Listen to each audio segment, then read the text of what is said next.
Assalamualaikum warahmatullahi wabarakatuh. Sampai jumpa anak-anakku dalam pembelajaran PPKN dalam materi yang baru, kelanjutan dari materi sebelumnya.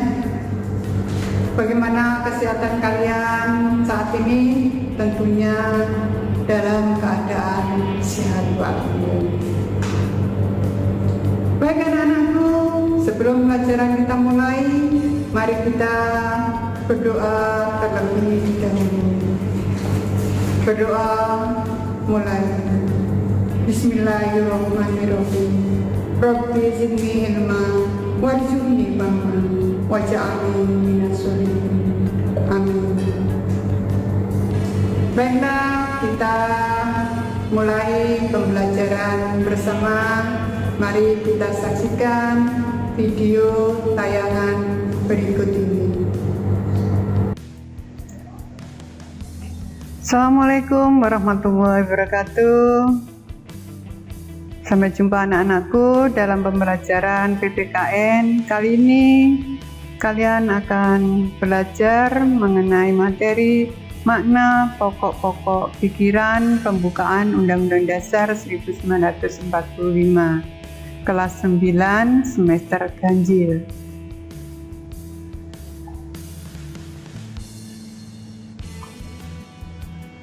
Kompetensi inti.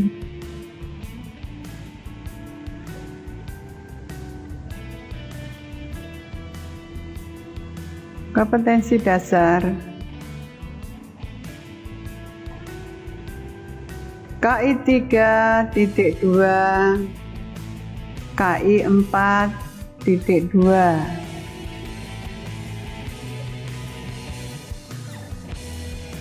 Indikator 32.2 42.2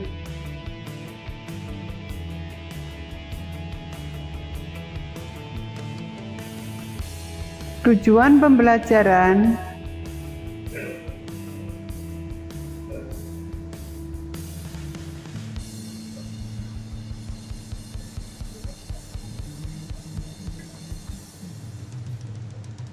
Apakah kalian sudah mengerti mengenai pokok-pokok pikiran pembukaan Undang-Undang Dasar 1945? Mari kita pelajari bersama, mulai dari pokok pikiran pertama sampai dengan pokok pikiran yang keempat.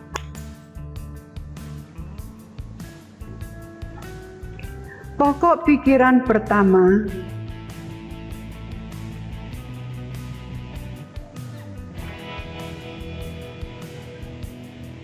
Di dalam pokok pikiran pembukaan Undang-Undang Dasar 1945, pernah kalian membaca teks pembukaan Undang-Undang Dasar 1945? Biasanya dilakukan dalam upacara di sekolah kalian.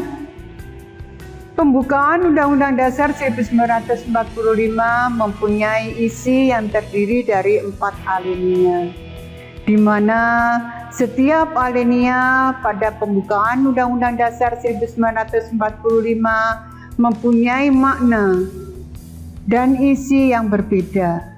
Di samping itu, setiap alinea mempunyai makna khusus tersendiri jika ditelusuri lebih lanjut. Jika sebuah teks memiliki makna khusus, pastilah teks tersebut juga memiliki pokok pikiran. Pokok pikiran pembukaan Undang-Undang Dasar 1945 merupakan gambaran suasana batin dari undang-undang itu sendiri. Setiap pokok pikiran tersebut mewujudkan cita-cita hukum yang menguasai dasar hukum negara, baik tertulis maupun tidak tertulis. Pada dasarnya, hakikat pokok pikiran pembukaan Undang-Undang Dasar 1945 dibagi menjadi 4, yaitu pokok pikiran persatuan, 2. Pokok pikiran keadilan sosial, 3. Pokok pikiran kedaulatan rakyat, dan pokok pikiran ketuhanan. Di dalam pokok pikiran pertama, pokok pikiran yang mengandung arti persatuan, dengan jelas dijelaskan bahwa negara melindungi segenap bangsa Indonesia dan seluruh tumpah darah Indonesia dengan berdasar atas persatuan. Pokok pikiran tersebut jelas menyatakan bahwa negara siap melindungi bangsanya serta seluruh wilayah Indonesia dari paham-paham individualistik atau golongan.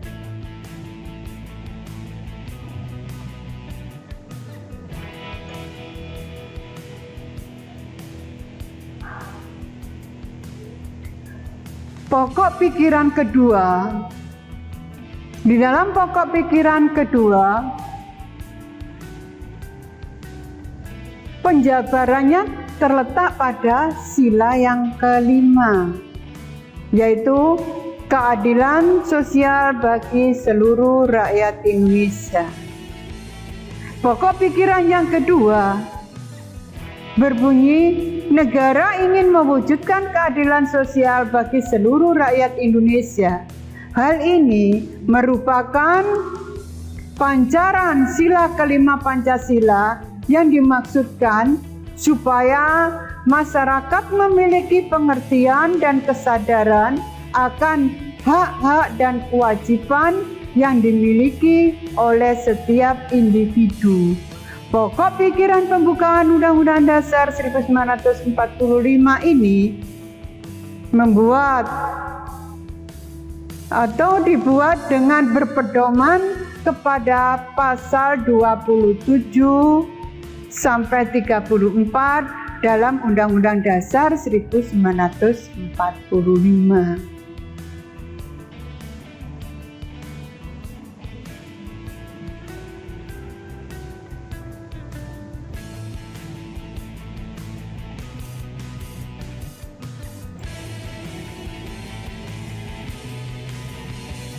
Pokok pikiran yang ketiga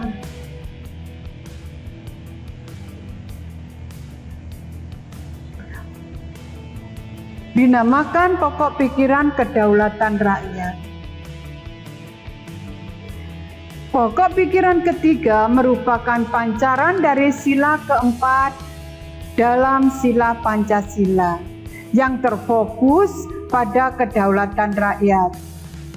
Sebagaimana yang menerapkan sistem demokrasi dan musyawarah mufakat, maka diharapkan kedaulatan rakyat yang permusyawaratan perwakilan dapat berjalan di Indonesia dengan lancar sesuai dengan kaidah kedaulatan rakyat, yaitu kedaulatan dipegang oleh rakyat dan dilaksanakan menurut undang-undang.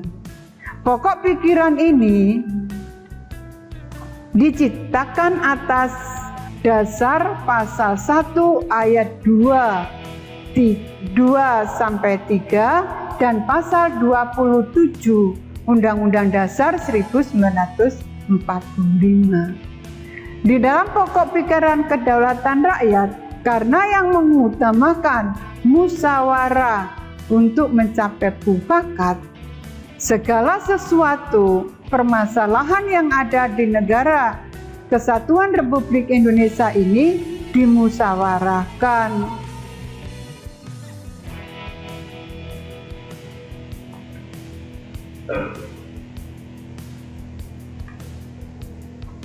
bentuk daripada kedaulatan rakyat di Negara Kesatuan Republik Indonesia ini diterapkan dalam sistem pemilihan umum, baik itu pemilihan presiden dan pemilihan wakil-wakil daerah, bahkan yang duduk di kelembagaan negara.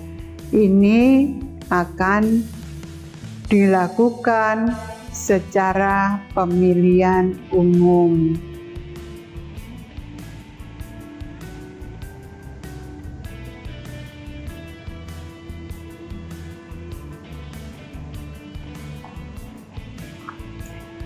Pokok pikiran yang keempat merupakan pancaran dari sila pertama sekaligus sila kedua dari Pancasila. Pokok pikiran ini berbunyi bahwa negara berdasarkan atas ketuhanan yang Maha Esa menurut dasar kemanusiaan yang adil dan beradab. Secara tersirat, pokok pikiran ini menegaskan kepada pemerintah dan perangkat hukum lainnya untuk menetapkan, menerapkan budi pekerti kemanusiaan yang baik dan ketakwaan terhadap Tuhan Yang Maha Esa. Diharapkan harkat dan martabat manusia juga dapat dijunjung tinggi dalam keadaan apapun dan kapanpun. Pokok pikiran pembukaan Undang-Undang Dasar 1945 yang keempat ini dibuat dengan berpedoman pada pasal 34 sampai 37 dalam Undang-Undang Dasar 1945. Menurut pokok pikiran yang keempat, dijelaskan bahwa menekankan adanya ketuhanan. Diwajibkan setiap warga negara Indonesia untuk memeluk salah satu agama yang diyakini berdasarkan ketentuan pemerintah.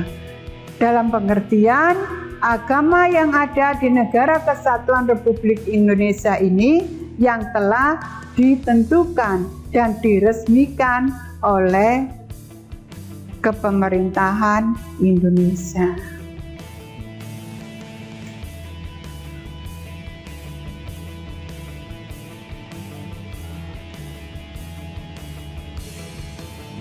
Pentingnya pokok-pokok pikiran pembukaan Undang-Undang Dasar 1945.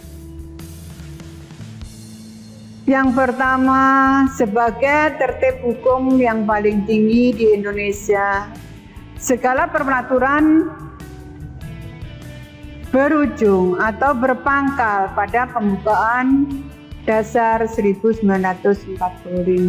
Apapun aturan perundang-undangan yang lebih rendah daripada pembukaan Undang-Undang Dasar 1945 dibuat berdasarkan pembukaan Undang-Undang Dasar 1945. Yang kedua adalah terdapat dasar falsafah negara yaitu Pancasila. Dalam pembukaan Undang-Undang Dasar 1945 terdapat pengamalan sila-sila Pancasila dan baik pembukaan Undang-Undang Dasar 1945 dengan Pancasila memiliki keterkaitan satu sama lainnya. Tidak bisa dipisahkan antara sila yang satu dengan sila yang lainnya. 5 sila tersebut saling keterkaitan.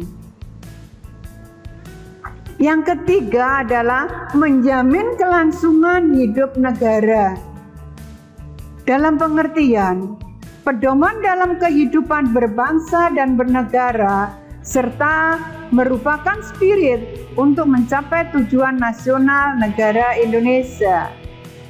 Tujuan nasional negara Indonesia terdapat dalam pembukaan Undang-Undang Dasar 1945, pengkhususannya terdapat pada alinea yang keempat.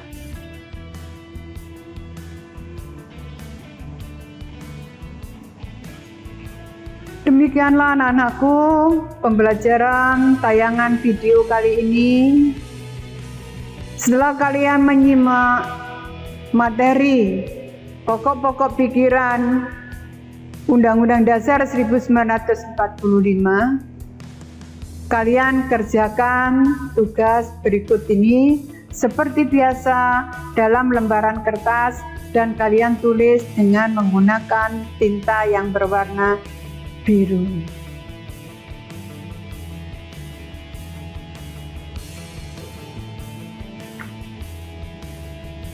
Terima kasih. Semoga bermanfaat pembelajaran hari ini. Tetap semangat. Semoga kalian menjadi penerus bangsa yang tangguh. Amin. Wassalamualaikum warahmatullahi wabarakatuh. Demikianlah anak-anakku pembelajaran tayangan video kali ini mengenai pokok-pokok pikiran pembukaan Undang-Undang Dasar 1945 berdasarkan 4 alinea di mana ada 4 pokok pikiran. Semoga pembelajaran kali ini bermanfaat dan bisa memperluas ilmu pengetahuan kalian mengenai pokok-pokok pikiran pembukaan Undang-Undang Dasar 1945. Semoga bermanfaat dan sukses untuk kalian semua. Sebelum kita akhiri, mari kita doa bersama. Bismillahirrahmanirrahim. Allahumma inni astaghfiruka mu'alamdani fardulu ilayya inna hajati wa la tansani ya rabbal alamin. Amin. Wassalamualaikum warahmatullahi wabarakatuh.